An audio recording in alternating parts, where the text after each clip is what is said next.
Thank you. Thank you all for coming out for this conversation this afternoon, just afternoon. My name is Michael Dora, and I'm the Washington Advocacy Manager at the Committee to Protect Journalists. Very excited to be moderating this conversation. The Committee to Protect Journalists is a research and advocacy organization that reports on attacks against journalists around the world and advocates for freedom of the press to government officials in the United States and globally. I'd like to thank the sponsors who put together this panel, the Internet Society, the Center for Democracy and Technology, Open Tech Institute, and LGBT Tech. There will be, as Hannah mentioned, two panels. I think she mentioned this. There will be two panels. There will be one after this that focuses more on the technological aspects of encryption, but this panel is going to focus more on the personal human elements of encryption.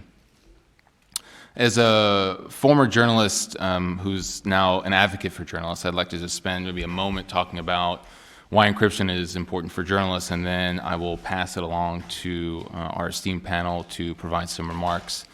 And then hopefully we'll have some time for conversation and potentially some questions from the audience. In terms of encryption and journalists and press freedom, I think first and foremost, encryption protects journalists by allowing them to communicate securely and protect their information. Corrupt actors around the world are, whether in government or belong to terrorist organizations and other rogue outlets, have and continue to seek to try to track journalists, their movements, their whereabouts, their communications, who they're speaking with, when they're speaking with them, where they're meeting with them. And so for a journalist, protecting your communications is actually the first line in defending yourself, and defending your well-being. But I think there's also a really important part of encryption for the actual practice of journalism, which is that getting, developing, keeping, and protecting your sources. Journalists, to do their job, really depend on having candid conversations with sources who need to be assured of the privacy of their conversations before they will actually engage in those conversations. To get and develop sources for journalists, encryption really has become a key aspect of that pursuit. As you may have read earlier this week, the New York Times let go of its Senior Director of Information Security. She reported that they had eliminated her position. They say they're restructuring, so we'll see what the New York Times does in the coming weeks. But consider that in the reporting about this, that she was, her name is Runa Sandvik, was credited for developing an encrypted system that helped the New York Times obtain tips for their reporting, and particularly for their April 2018 article about the FBI raiding the office of former President Trump attorney Michael Cohen. This is just one example of how encryption can help a news outlet in securing information and securing sources. Here's another example for you. How many people in this room have seen All the President's Men, the movie? Everyone remembers those conversations in the dark parking garage with Deep Throat, but if you can recall a different scene when Carl Bernstein is in a bookkeeper's home and he's trying to develop this source to give him information about corruption that was happening within the Nixon administration. So he slowly asks questions to try to build her trust. And what I'd like you to do is try to imagine this, if you will, a reporter today trying to groom sources over, say, Twitter direct messages or Facebook Messenger, and the source is based in Saudi Arabia or Egypt. This is where encryption comes in for journalists, in protecting the ability of their ability to have private communications with sources, not just in the United States, but around the world. There's also the issue of keeping and protecting sources. So a journalist's devices, especially in this day and age, smartphones, laptops, cameras, are a treasure trove of information. And allowing governments to freely access these devices poses serious threats to individual rights, including right here in the United States. The Committee to Protect Journalists and some of the co-sponsors of this event actually have been reporting for years on cases of journalists, activists, and lawyers who, when entering or re-entering the United States, have been stopped and asked to hand over their electronic devices. This is a deeply troubling practice. It's something that organizations have been advocating on very strongly, particularly to Congress, to engage in oversight. But I think one of the other really troubling aspects of it is not necessarily what happens at the borders, but the message it sends globally to other countries that may want to engage in this sort of behavior, that this is okay, because the United States does it too. Broadly speaking, though, and I think this is what our panel will get to, encryption is really a foundational technological security for journalists, for human rights defenders, for lawyers, for activists, for marginalized communities. And without encryption, I think particularly human rights activists and researchers would face enormous challenges in trying to do their job and reporting out about what's actually happening around the world. And I think it's important to think about what the world would lose if encryption did not exist, or if encryption was on the downside, on a downslide rather than hopefully increasing in popularity. So now I'd like to turn to our excellent panel, who will speak to the impact of encryption on some of the populations that they represent, why it's important. Hopefully we'll be able to stop with at least about 15 minutes left so that we can take some questions from the audience. From my right over to the end, I'm just going to do some introductions of the panelists and then we'll let them speak. Directly to my right, we have Christopher Wood, who is Executive Director and co-founder of the LGBT Technology Partnership, which focuses on advocacy for LGBT individuals and communities as it relates to technologies and policies that govern them. In 2017, he was appointed to the Federal Communications Commission's Advisory Committee on Diversity and Digital Empowerment for a 2-year term. And I'm happy to report that he's just informed me that he's been reelected or reappointed to another 2-year term. To his right, Hannah Quay-de is a senior technologist at the Center for Democracy and Technology. While she brings her technical expertise to bear on CDT's project, she's primarily focused on the Student Privacy Project, dedicated to ensuring that students are able to maintain the privacy of their data while still reaping the benefits of advances in educational technology. To her right, Qasim Jafary is an advisor for information security at AARP, whose stated mission is to empower people to choose how they live as they age. He's currently leading their security optimization efforts for the cloud environment for Office 365 and helping AARP migrate its infrastructure to the cloud in a secure fashion. And then last but not least, Alejandro Roark serves as the Executive Director of the Hispanic Technology and Telecommunications Partnership, a national nonprofit that convenes an intersectional coalition of Latino organizations committed to promoting access, adoption, and the full utilization of technology and telecommunications. Without further ado, Christopher Wood. Thank you so much. Is this thing on? There we go. All right. Thank you so much. Very happy to be here and really excited to talk about this important issue for LGBTQ communities. Specifically, for LGBTQ individuals around the world, as we know, it is often illegal in many countries to identify as LGBT, which can be punishable by anything from jail time all the way to death. And so around the world, we understand, I think a lot of us that work in this field, and those who may not necessarily understand a lot about encryption or privacy, do understand that there are implications for identifying as LGBTQ around the world, and that those aren't always, and most times are not positive. In the United States, I think that a lot of individuals feel like, lesbians and gays can now, and same-sex couples can now get married, and so therefore they're afforded a lot of the same protections that many of us enjoy, except for the fact that that's just covering the sanctity of marriage for lesbian and gay individuals, and not necessarily the livelihood, meaning the economic livelihood of LGBTQ individuals across the country. I think it's important to note that it is still legal to be fired in 28 states in the United States based on your sexual orientation or gender identity. And so that in and of itself underscores the importance of having encryption and privacy protections for minority communities, especially the LGBTQ community, because our livelihood literally depends on it. Encryption is an essential and foundation for establishing trust for LGBTQ individuals to get online and visit websites, communicate with fellow LGBTQ individuals, or find resources. The internet is an essential tool for LGBTQ community to live their true selves while protecting their privacy and being able to access the things that are good for them and important to them every single day. I think that it's important to also underscore that although one of the biggest things that really shocked us most recently is that LGBTQ individuals often are and have been higher adopters of internet or going online or technology advances, typically around 80% faster than their heterosexual counterparts, and that is because we have used the online presence to go ahead and identify, so meaning that we're going online and searching for information about what does it mean to be LGBTQ, what does it mean to be transgender or gay before we come out to anybody, because we want to understand what that means to ourselves before we then go ahead and tell that to anybody else. It's a pretty simple and basic fact. For our transgender community, just being able to find community, especially for the 2.9 to 3.8 million LGBTQ individuals that live in rural America, and that was a study conducted by the Movement Advancement Project that came out in April 2019. LGBTQ individuals are actually staying in rural communities and using the internet to go ahead and find community and be able to live strong, healthy lives in rural America as well as urban America. And so for those few reasons, and I'll kind of get to some other points here in a bit, but I think that really lays the groundwork for why in minority communities, but especially LGBTQ communities, encryption and strong privacy protections are extremely important, not only abroad and around the world, but here in the United States as well.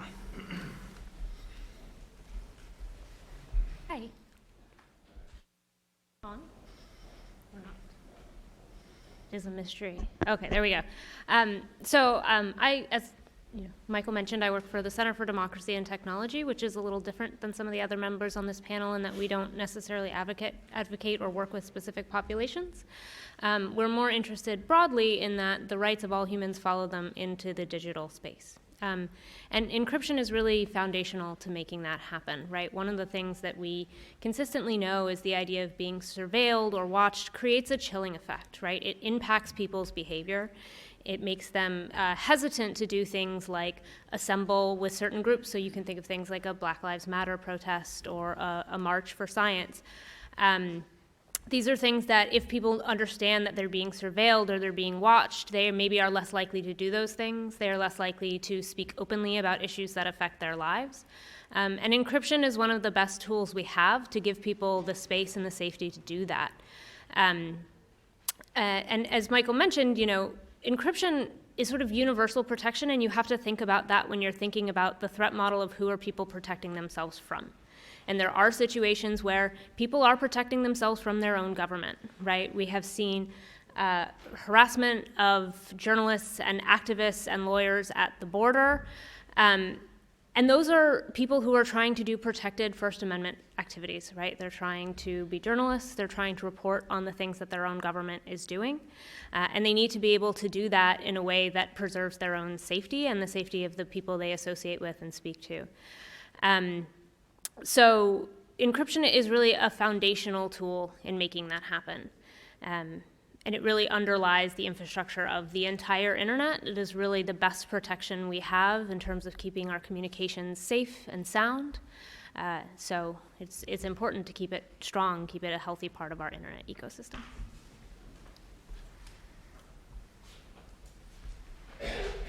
Can you guys hear me okay? I think so. So I'm going to resonate a lot with Hannah here, but before that, I work for AARP, and we represent, or we are a member-based association working for 50-plus population. While lately AARP has been focused on some issues that are not directly related to encryption, I work within the Information Security Department protecting the members' information internally, so I'm somewhat of a practitioner of encryption.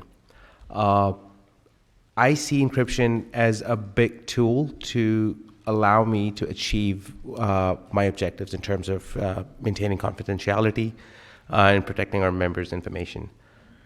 So when the question comes that, there's a need for the government, any law enforcement agency to carry out surveillance to counter crime, I feel like weakening the encryption as a technology is a bad idea, because you're not affecting just that one subset that uses it in a negative fashion, but you end up weakening a fantastic piece of technology that, by the way, has been, in practice during Caesar's time even. Like Caesar, the first notable encryption cipher, which is the algorithm that turns text into encrypted text, was through Caesar, right? And it allowed him It's also called Caesar cipher.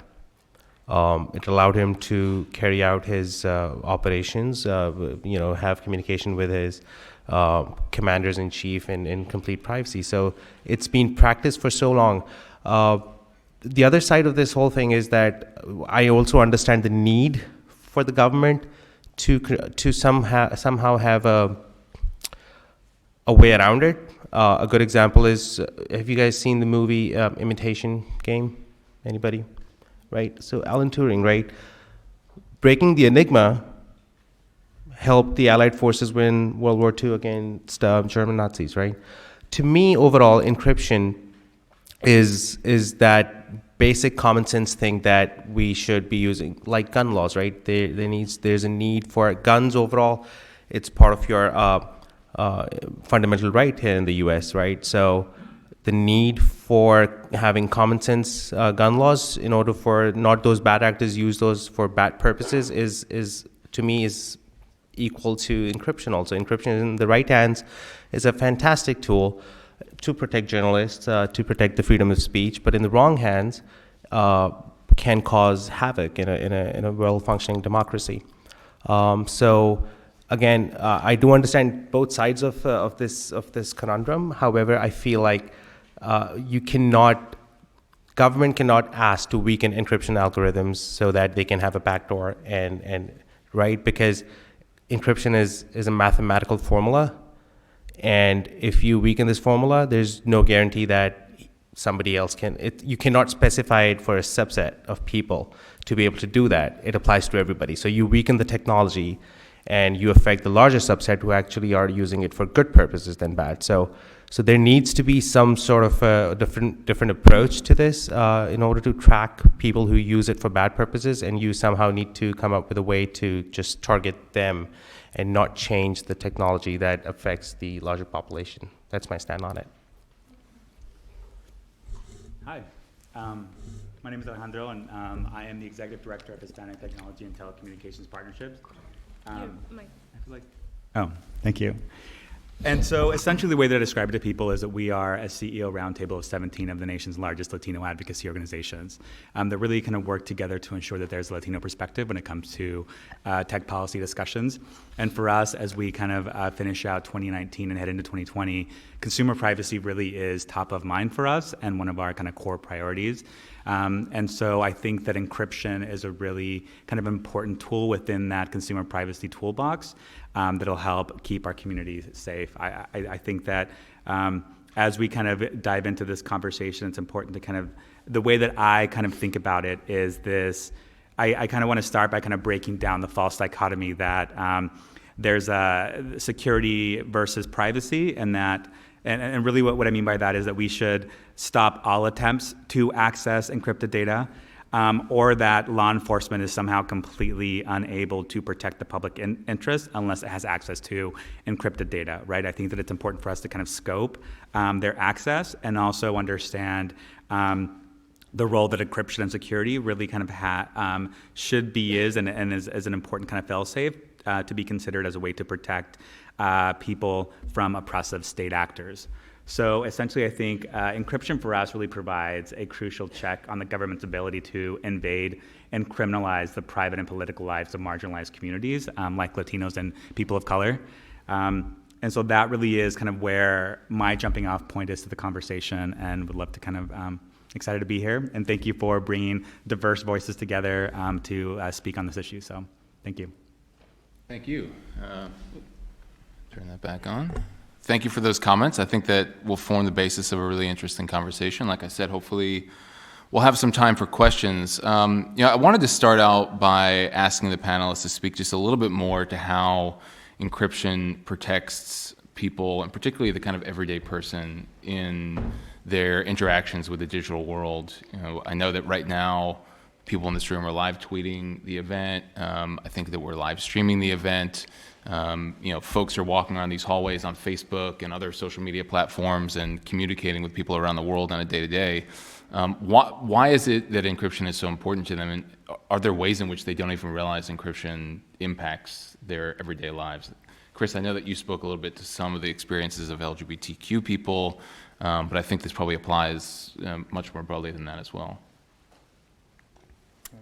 Yeah, so speaking broadly, so the first point I would make is we tend to think of encryption very much as a mechanism for confidentiality, right? It ensures that if I send a message to you, no one other than you and I can read it, right? And it does do that, and that is a critical thing that it does, but it provides other guarantees as well. One of the other critical things that encryption does for us is what we call integrity. Right, so integrity is the idea that not only can no one else see our message, but the message I sent is the message that you got, right? No one along the way has changed it. And obviously that's incredibly important for just text messages, tweets, whatever. It's also really critical for other parts of the infrastructure of our lives, right? Like if I send a Venmo transaction to somebody to give you $20 for lunch, I don't want someone going in there and saying like, no, actually it's $4,000 for lunch. We had some Wagyu burgers that were out of this world, right? Like this integrity thing is really critical, and I think it will only grow more critical as the internet and networks become ever more embedded in our lives. And that's almost bizarre to say because like they are super embedded in our lives, like in this country that we live in. But you know, you can think about self-driving cars, which are probably coming down the pike eventually. Imagine that somebody was able to alter a communication between two self-driving cars, right? Like that's an A+ ability to commit a wide-scale terrorist attack, or even just do smaller sort of denial of service attacks. Like, no, I'm not actually going to let you get to that town hall where we're discussing a really important issue about how we manage our government funds, laws we pass, right? So we tend to think of encryption the way that we notice it in our lives is in this confidentiality way. But all of the communications that are taking place over any of our networks are relying on these guarantees of integrity as well. And so in those ways, it affects our lives in all kinds of ways. Transactions we send, transactions two machines send to each other, right? There's much concern about the efficacy of our power grid, right? How well protected is that? How accurate are those communications, right? You certainly don't want someone sending the bill to your electric company again for $4,000. So encryption really underlies our lives in really foundational unseen ways, as well as the ways that we interact with it and, you know, that we notice on the day-to-day. And I've seen on many various levels, I've seen from individuals who may not understand the benefit of being able to get online and know that their information is safe. We've all seen it. You watch your friend log onto a public Wi-Fi, or somebody who really doesn't understand encryption or logging onto public networks, and all of a sudden they're entering their credit card information. And you're like, as someone who works in that field and works on encryption, you're like, what are you doing? Like, are you crazy? Have you looked around? How many people are connected to this? Who's upstairs? Who's downstairs? Who's sitting on the street? I think that's a very basic understanding that a lot of us who work on this issue understand. But I can tell you, across the country, it's not necessarily something that's individual and everyday individuals are thinking about. And so it is then on our federal government, it is on the companies developing this technology and this software to ensure that they are protecting the consumers and, again, providing that trust and integrity into the systems that they're building. Because if you don't have trust and integrity, then you're not going to have individuals using those systems. It only takes a couple people to get burned. It only takes a couple people for things to go really wrong before they start realizing that a particular system isn't safe, or we've all had the conversation with our children of, you took that picture on Snapchat, but it doesn't go away. Same thing here. Ensuring that individuals understand the integrity of that network. But also I've talked with advocates and people who are working at the highest levels within the LGBTQ community to ensure our community members are safe, and not necessarily here in Washington, D.C., but across the country, and seeing that they may not necessarily understand how important encryption is, how important making sure their databases are safe, that the way that they're communicating with their information that's important to donors that give to them, or volunteers, or people that just aren't out but very supportive, Protecting those identities is extremely important, again, based on the foundation of what I brought up earlier, and the fact that it is still legal to be fired. It's still legal to impact your life in a particular way here in the United States. And if you travel abroad, or if an individual travels abroad, that information could already be in a foreign government's hands. And if you're traveling there and they know it, it could impact you in a really adverse way, or impact individuals in a really adverse way, especially if you identify as LGBT or another minority community. I'd just like to add 2 cents on that. The importance of encryption in today's times, it cannot be undermined. Just to give you an example, if Anna, I'm going to choose you as a subject here. So if I take a paper, I write down your credit card number, expiration, the 3-digit code, see whatever that's called, as social security, whatever, right? And you need to get it to the last person in the other corner, and the idea is to hand it over to everybody here. How comfortable would you be with that? So that's your internet, right? You initiate a request. It goes through God knows which part of the world, through all sorts of routers, and eventually end up with the person that you intended it for. Let's say that's Amazon. If encryption wasn't there, this would be the case, exactly what we just described, right? Everybody, as she hands out that one piece of paper to everybody, you can read that. Are you comfortable with that? I'm definitely not, she's not, right? So would you be comfortable if it's gibberish for everybody else, but the last person knows what it means? That's what encryption does. You cannot undermine the importance of it with the current times that we're in. It's the information age, call it digital age. Short of walking up to the person you want to communicate to and talk to them, this is of utmost importance that we protect encryption and keep it going in the shape, and actually make it even better. To be honest, Google just, I saw this headline, supremacy over quantum computing. I don't want to get into what quantum computing is, but if at all, we should be thinking of how to make encryption better, because there's quantum computing out there that's going to break things that need a computer to work for 1,000 years right now. A quantum computer can pretty much do it in like 5 minutes. So that's where we're headed. So if anything, we need to be working on making encryption even better than what it is now, and by no means try to weaken it. Yeah. I love being on a panel and getting to hear from somebody who understands the technical aspect of encryption. I think that is something that I'm still definitely learning. And I think for the Latino community, first of all, we are one of the largest and fastest growing consumer groups with an average age of 29.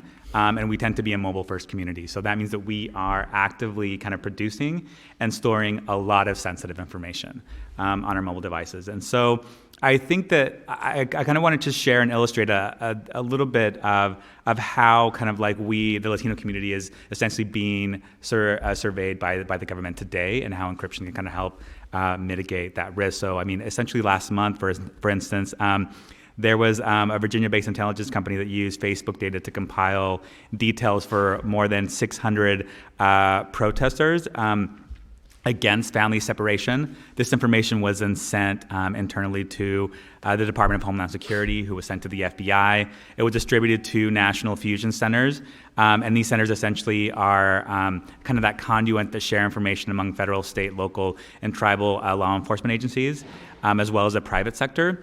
And so this type of kind of information gathering and information sharing essentially right now kind of circumvents and violates our kind of like American civil liberties of privacy, and really kind of adds not a lot of value.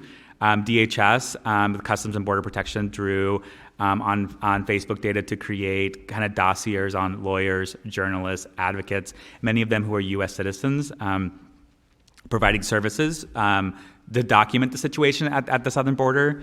DHS now uses social media in nearly every aspect of its immigration operations. The Department of State recently won approval to demand that same type of social media information for all visa applicants, so nearly 15 million people a year. And this data will be vetted and kind of filtered through DHS kind of holdings. And I think what's problematic about all of this is that there really is no kind of clear sense of what they're doing with this information, how they're processing it, how they're drawing conclusions about that, and how communities of color or vulnerable communities or Latino communities are essentially kind of how we're making decisions about that community in the long term. And I have some more examples, but I'll stop there. But that's just a few kind of illustrative examples of how kind of like our consumer data is already kind of out there and being compiled and made to make decisions about our community. One of the questions I was going to ask the panel is whether they had a good digestible example to explain encryption. I think the note passing example is a pretty good one of helping people understand exactly what encryption does. That being said, on that note, I'm curious as to the particular populations that you may represent or society more generally, how you may have seen perceptions or opinions about encryption change. Is there increasing awareness about encryption among particular marginalized populations or society in general? And has that had any impact on technology companies and how they're acting in the current digital world? So I think that perceptions are changing. I came across an article the other day that was talking about the understanding, individuals and the understanding of privacy and security and the tools available. And the article just outlined the fact that for the first time, individuals over 30 are ahead of their peers under 30 in understanding encryption and where they're safe and where they're not, unlike those that are under 30 who are assuming they're protected or using different services or different apps, and all of a sudden they're not protected. I think one of the biggest scares that I had, especially for the LGBTQ community, was that whole Face Pics app that came out, and just the sheer fact that an entire government outside of the United States, especially one that persecutes LGBTQ individuals, could all of a sudden have a treasure trove of facial pics of who may identify as LGBT is really scary, especially as there was the potential sale of Grindr to a company, Grindr, which is a gay networking app, to a Chinese company, which was reversed later on because of the issues and the security around that. But I also think it's important to recognize that this is an evolving conversation, and I'm glad that it's finally happening on the Hill. I don't know why it took so long, but we're here.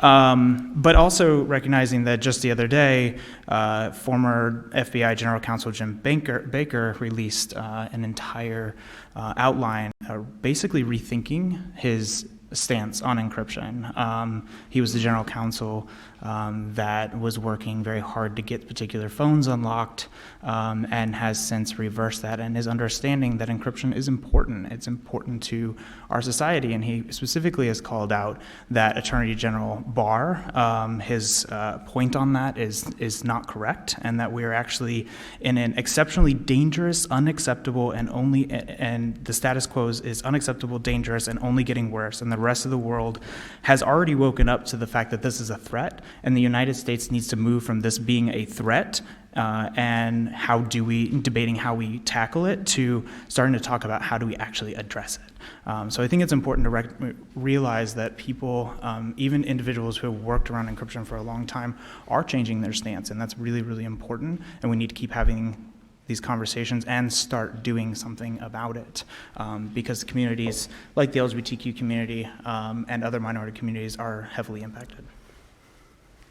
Yeah, certainly. I think that the perception of it is changing, the awareness of it is changing, and you mentioned, is that impacting tech companies' behavior? And absolutely it is, right? I think that the fact that this sort of recent push coming out from the Attorney General around encryption is in response to Facebook saying, yeah, we are going to encrypt our communications end to end, because that's clearly something that our users want. It's something that's beneficial to our users. And, I think you could argue this is happening for a number of reasons. I think a big one is that a realization that I think has been growing is that the internet is critical infrastructure now, right? And, arguably it has been for some time, but that realization is really beginning to set in, to realize that this is not going away. There is no longer an option to just go analog, right? This is not a thing that people can do anymore. So in that sense, yeah, I do think that there's sort of a growing awareness of it as people realize that the internet isn't a thing that they do for fun anymore. It's not Facebook isn't just a fun social network. It's really where people are building big chunks of their lives. So yeah, I do think that it's increasing awareness. That people are really starting to understand that that protection is something that they want and something that they need. I think that encryption, talk about awareness. So I hang out with geeks, right? They know about it for sure. I think that some part of the whole thing is under shadows, where people don't even realize that at the back end there's so much going on in terms of encryption, decryption, all those things. Like when you're shopping on Amazon or you're running any transaction on a government website. But I think there's been enough news out there that the awareness is increasing. I think the San Bernardino shooting incident, created a lot of buzz because there was between the DOJ, FBI, and Apple, and they're going back and forth. And I'm sure a lot of people were asking, like, what is at the bottom of all this? What are they fighting about, right? And I think people understood what encryption is from that perspective. But I think the awareness, even now, the protests going on in Hong Kong, there's again been news about Apple pulling out a certain app from App Store in China. Now there are two sides. One is saying to appease the Chinese market because they have like 40 billion revenue at stake in that market. And then the other side is saying, Apple's saying, it was targeting police officers, so it was for their safety that we pulled it off. But the point is, there's a lot of buzz, there's a lot of news out there about this. I'm sure the awareness is going on, but the especially at AARP, like we talk to people who are seniors a lot. I've participated in calls where we try to raise some awareness with our members. And when we tell them, when you go into a coffee shop and connect to an open, unsecure Wi-Fi network, they don't know the difference, right? So we have to explain them that here, somebody could just sniff off everything you're doing because it's an unsecured network versus a secured network, which is WPA2 encrypted. So from that perspective, I think there's a whole lot of room for the awareness to even grow further, so people can take conscious decisions and put in an effort to make sure that they practice safe habits for that. So there's room for that. Yeah, I think what I'm seeing, and I think to my point earlier about how Latino consumers are an average age of 29, I've kind of experienced us to be very kind of savvy consumers of both kind of media and technology. And so I think that what's happening now is since a lot of our community may come from mixed status families, might be kind of talking internationally or connecting with their families, we've definitely seen a trend or movement towards kind of like technology and applications that are more secure and do allow for encryption. And I want to kind of give another kind of example of how the Latinos continue to be kind of like face and a kind of heightened scrutiny from the government. So right now, like, and when travelers, so not even asylum seekers at the borders, right? Travelers, they can be kind of U.S. Residents if you're Latino, are kind of like data can be examined at the border through kind of like warrantless searches on our electronic devices taken by CBP or ICE. Between 2015 and 2017, the number of devices searched carried out by CBP jumped by more than threefold. ICE doesn't really reveal their figure, so we don't know exactly the extent of how often they're engaging in those types of actions. But essentially, they're operating under a decades-old policy which allows agents to search, detain, seize, retain, and share electronic devices and any information on there, including kind of social media or kind of communications apps, without kind of like individualized suspicion. And that's because it's kind of their argument is that they're using it through kind of like electronic devices as merchandise, and that's how kind of customs inspectors are kind of getting around that.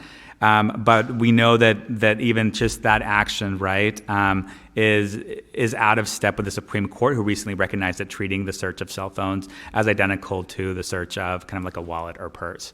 I think the other point that I really want to make is that when we think about, or when we hear the kind of the arguments about law enforcement, about keeping us safe, from malicious actors, criminals, terrorists, foreign agents, and to use kind of like to break through encryption to investigate and prevent crime that threatens kind of public safety, by accessing our data on the cloud or through IoT devices or through our metadata. For Latino communities, we know that they are talking about us, right? So we are those people, that we are those malicious actors, those criminals, those terrorists, and that's how we are being targeted. And so that's why I think for us, encryption and kind of feeling safe online is an important kind of trend and topic that's important to us. I appreciate you bringing in the point about what's happening at U.S. borders. There's been a lot of advocacy at DHS and CBP, as well as on Capitol Hill by human rights technological organizations to try to ensure more oversight of these practices. In fact, I just noticed in my GovTrack alert that I got this morning that Senators Leahy and Daines had reintroduced the bill that they had introduced last session of Congress that would place stricter requirements on agents who want to search electronic devices at the border.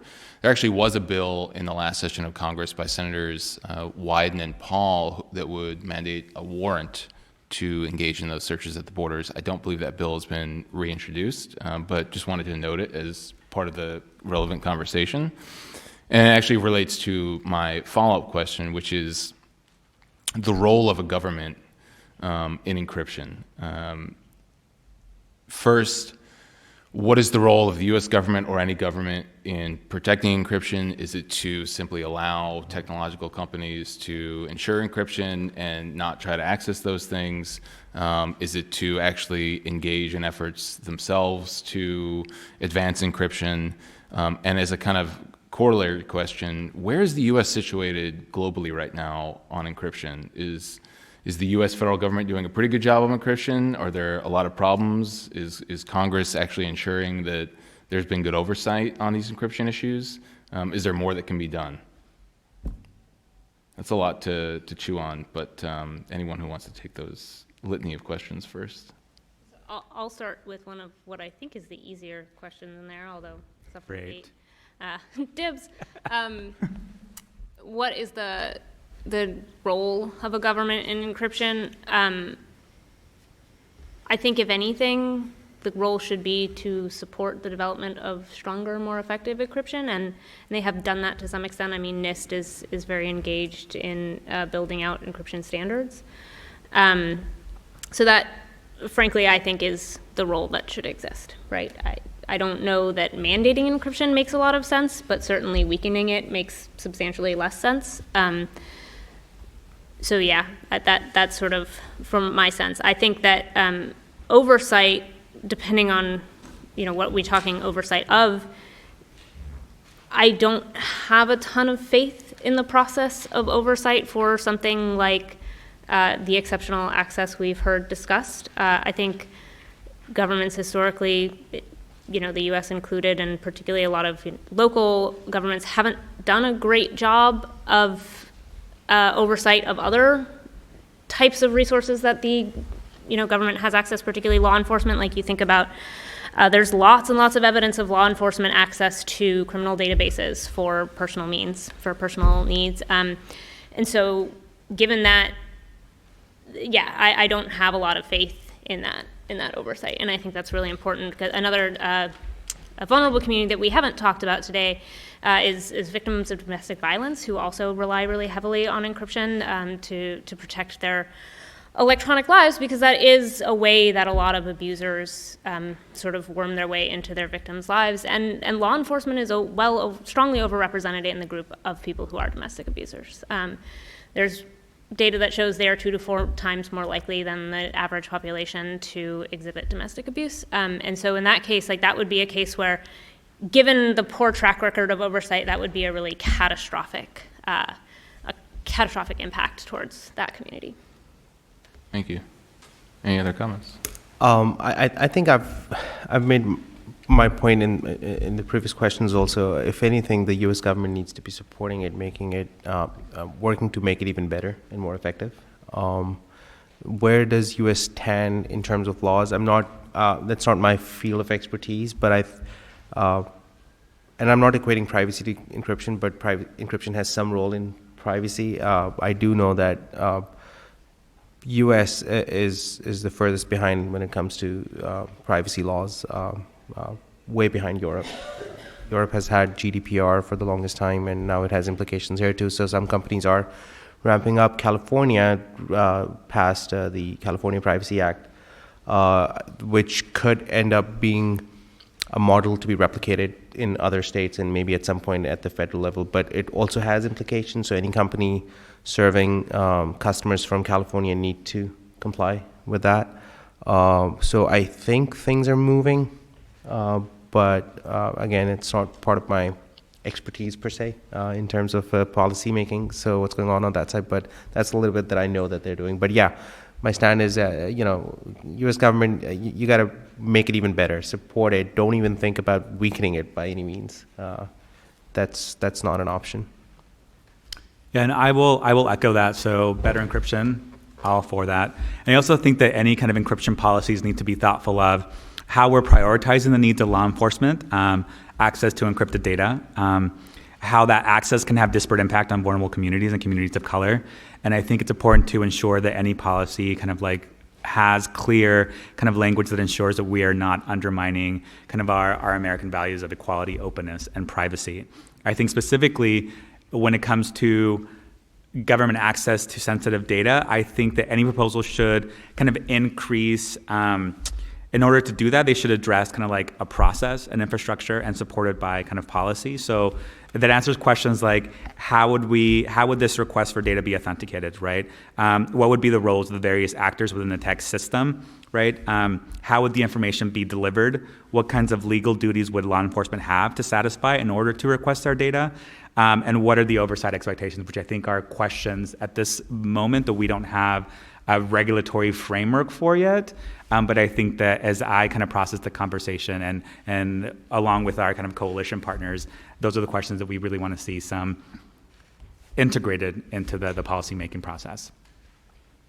So I echo a lot of what's been said here already, and just say that the U.S. government's role is to ensure the protection of its citizens.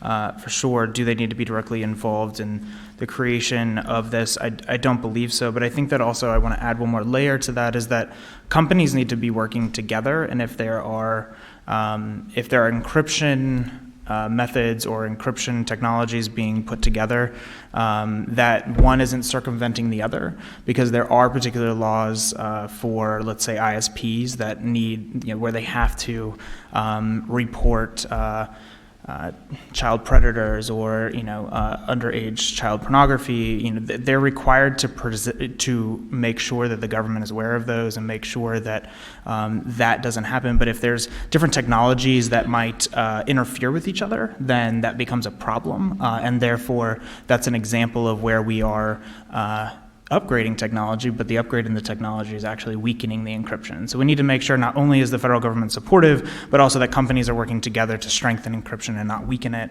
And I also, in regards to any privacy or any type of legislative work, I know that California has definitely passed a lot around privacy, but I think it's also really important to recognize that everyday citizens do not pay attention to what their protections are in California versus Arizona versus Virginia.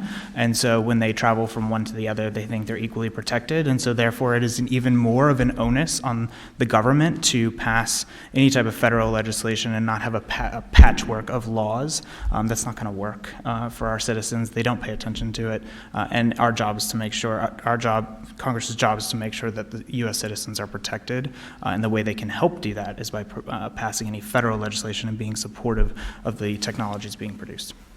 And can I just add on to that to say that citizens don't pay attention, and it's not like governments have sorted this out either, right? I mean, there are still confusing jurisdictional issues when it comes to these laws that are regulating the internet, which is fundamentally a cross-border thing, right? So it's... Absolutely. Well, one of the coolest parts of my job is participating in events like this. It's incredibly educational, so I've learned a lot, and as a result of that, I have a lot of questions, but given that we have about 15 minutes left in the panel, I wanted to give the audience an opportunity to raise some questions. So if you have a question, just raise your hand and I'll call on you. Okay, we have a question back there. If you could just maybe stand up so that we can, everyone can hear. Yeah. My name is Amy Lynn. I've been a federal employee for 15 years.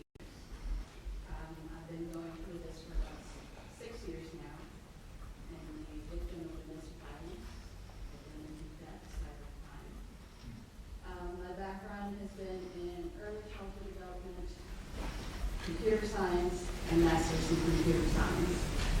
So if they can do this to me, they can do it to anybody. My question is this, we expect when we used to have landlines, we expect it to be just a landline. I can communicate to you, and I'm not able to talk to you, and everything's fine. There's no snipping, there's no man in the mail, and there's no interaction. Right? We expect the same thing with our phone. We expect the same thing with our websites.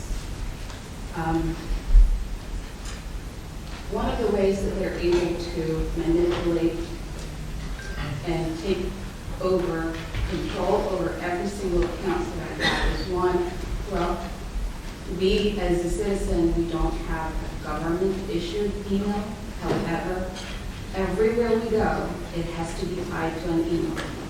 I used to be one of the person who would hand in a resume to somebody because I said I've been tracked, I've been monitored, I am targeted.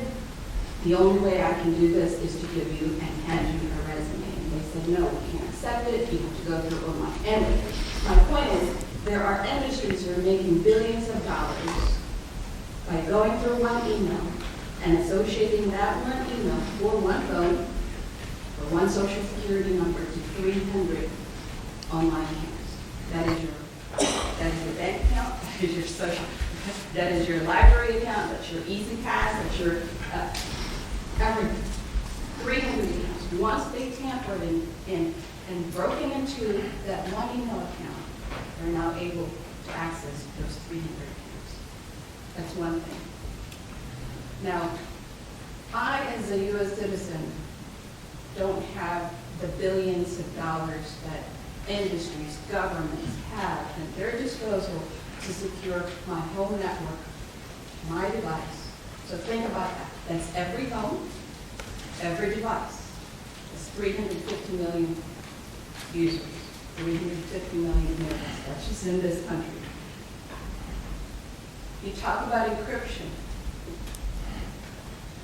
My ISP, my CDN, which is rather my CSP, ISP user, internet service provider, my cloud service provider, CDN. CDNs are your hubs. My cellular providers. I rely on them for the security the same way as we rely on our landline phones. They are my first line of defense. However, they can manipulate the DNS so that here is the Senate office or Senate.gov, but my DNS is not encrypted because my router cannot, I'm relying to the ISP's routing to take the document. However, it's routing to China, or it's routing to Indiana, or it's routing to somewhere else, or maybe my neighbor's house. So talk about encryption. Where that's how they are able, because even the fact, just DNS, okay, we teach everybody, my daughter included, look at the loss, and now you're safe. That's not true. Anybody can create their own certificate. Bitcoins are set up in certificates. You can create, anybody who can create a certificate and associate it to a server somewhere else. I could have my own server at home with my own certificate that says White House tag on. And then all of our ISPs, CSPs that are not secure, I could impact on that and change those DNS records. People would be going to me and they're trying to go to that. Yeah, I'm so. Every home, every cell phone, every device. I'm so glad you brought up DNS, because this is actually one of the areas that's been in the news with respect to encryption recently. Sorry, do you mind if I just jump on this? Got fired up. So yeah, and this comes back to this sort of general. So let's start by saying that when we're talking about security on the internet, it's pretty important to remember that the internet was not constructed with security in mind at all. It was never intended to be a secure system. It was very much like a research network between like friends who knew each other pretty well, and they, security was not important, right? So everything we're doing now with encryption is trying to staple security on after the fact, and because of that, it's happening in a very piecemeal fashion, right? So we talk about encryption for our messages, but then you have this huge problem of like, well, you're passing the message, so maybe I can't read the content, but I can still see who it's to, and like that leaks a ton of information. I know when you sent it. And so more and more we've been seeing the building out of security over different parts of the network. So one of the things that you may have actually seen in the news recently is what's called DNS over HTTPS, DOE, which seeks to address exactly this problem, right? That there are still parts of our internet infrastructure that are insecure, that are sniffable, that are spoofable. So DNS over HTTPS is a protocol that does that. It's sort of like one of the final parts of this communication that needs to be encrypted, which is the DNS process. So the DNS is sort of the phone book of the internet, if you will. If you type in a URL, somebody somewhere has to tell your computer where that URL is so that they know where to pass the information and get stuff back. So that final process of like, oh, well, I'm trying to go to whitehouse.gov, someone has to see that I'm trying to do that in order to tell me where whitehouse.gov is in order to send me everything back. So this is actually something that's being implemented by both Google and Mozilla are taking different approaches to this issue. But essentially what it intends to do is build out people who are more trusted DNS providers. So people who have that copy of the phone book, but they are people who hold the phone book who you trust to not maintain your information. They're not going to tell anybody else. They're not even going to keep it around so someone else could come check later. So yeah, I agree. It is a problem that we're sort of trying to wrap security around a bunch of different pieces of like a crazy Rube Goldberg machine. And so yeah, it is really heartening to see companies really working to build out those final layers of protection that we still need in order to be really safe on the internet. And I echo the sentiments of that, and that's just a fine point of where I say companies should be working together to make sure you're not weakening encryption as you're building those tools out, but in fact increasing that encryption and that protection and privacy. Thank you. Other questions? Here. Yeah. And thinking about, and I'm trying to understand this just in my personal aspect, when it comes to some of these apps and access to our data, if you read the user agreement, there's all kinds of sort of waivers that you have to contemplate before you can use an app. And what it is that there's this third party sort of backdoor access.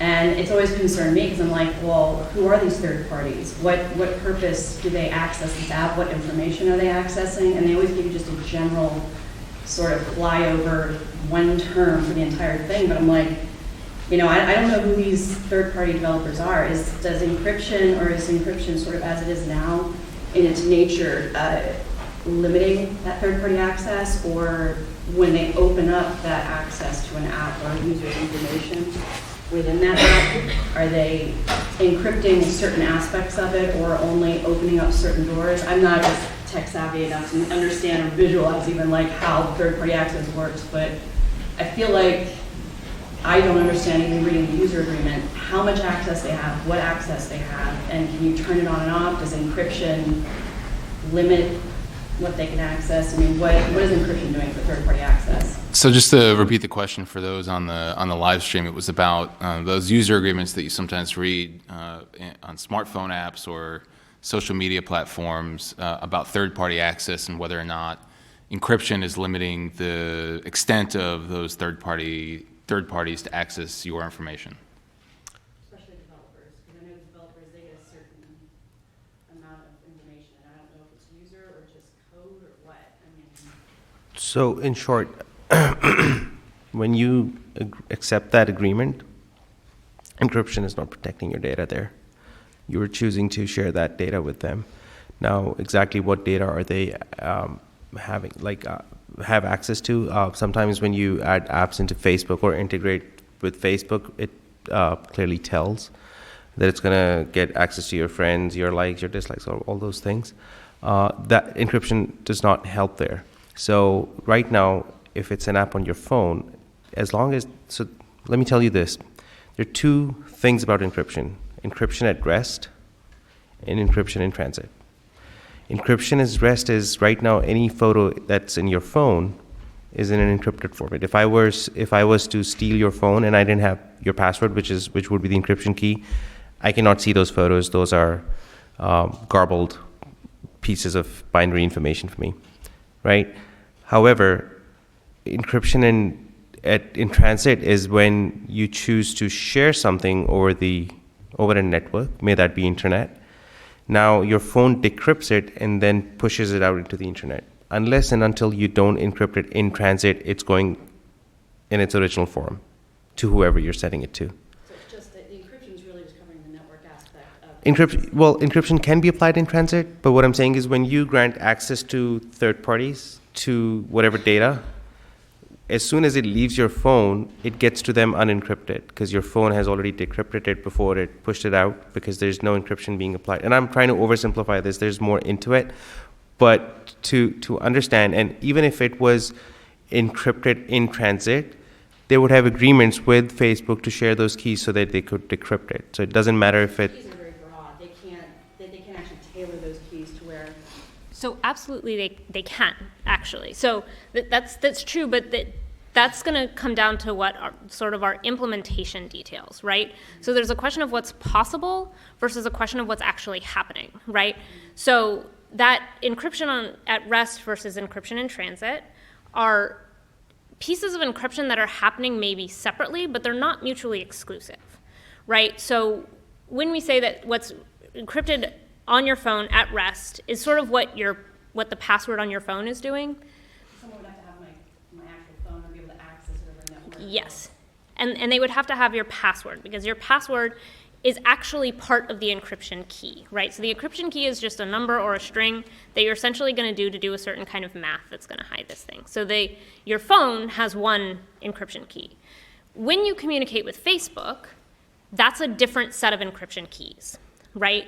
And so whether or not Facebook can see, and I'm using Facebook very intentionally in this example, whether or not Facebook can see what you sent depends on how they chose to implement it. So one of the buzzwords you may have been hearing in the news recently is this idea of end-to-end encryption, right? So right now what happens for a reasonably well-constructed secure app is that the information is decrypted from what is on your phone because you need to see it. It's re-encrypted with a set of keys that Facebook knows about and that you share with Facebook. You send it to Facebook. Facebook decrypts it. Hopefully they store it encrypted, but in a way that they can decrypt it if they need to. And then they re-encrypt it with a different set of keys, send it back onto the person you were sending it to.